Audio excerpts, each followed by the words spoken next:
आइए हम सुनते हैं एकादशी व्रत कथा। इसका नाम है अथर्ववेरुद्धनि एकादशी व्रत कथा, जो पड़ती है वैशाख मास के कृष्ण पक्ष की। युधिष्ठिर बोले, हे वासुदेव, वैशाख कृष्ण पक्ष की एकादशी का क्या नाम है, उसकी महिमा मुझसे कहिए। श्री कृष्ण बोले, हे राजन, वैशाख कृष्ण पक्ष की एकादशी का नाम वेरुद्धनि है। वह इस लोक व परलोक में सौभाग्य प्रदान करती है।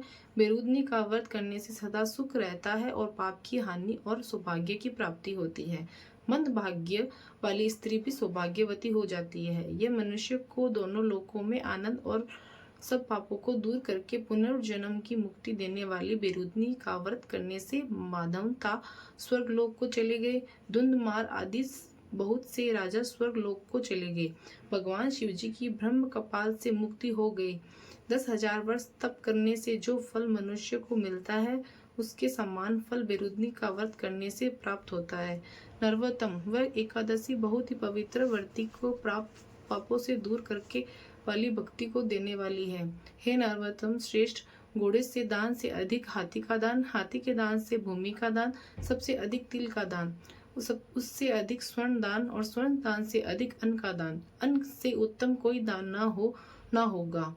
देव व पितृ मनुष्य तृप्ति अन्न से ही होती है। हे नरोत्तम, उसी के समान कवियों ने कन्यादान कहा है। भगवान ने स्वयं कहा है कि जो गोदान उसी के समान और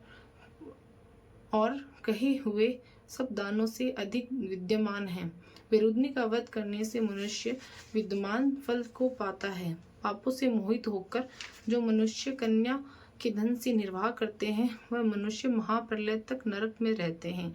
इसलिए कन्या का धन कभी नहीं लेना चाहिए। हे राजेंद्र, जो कोई लोभ से कन्या को बेचकर धन लेते हैं, वह दूसरे जन्म में अवश्य विलाप बनता है। जो कोई आभूषण पहनकर तथा शक्ति धन सहित कन्या का दान करता है, उसे पुण्य की संख्या करने से चित्रगुप्त भी समर्थन नहीं है। ये राजन, इस विधि से वेरुद्धनि कही है। यह पापों को दूर करके अंत में अक्ष गति को देती है। राजा जागरण करके जो जनानंद का पूजन करते हैं, वह सब पापों को छूटकर परम गति को प्राप्त होते हैं।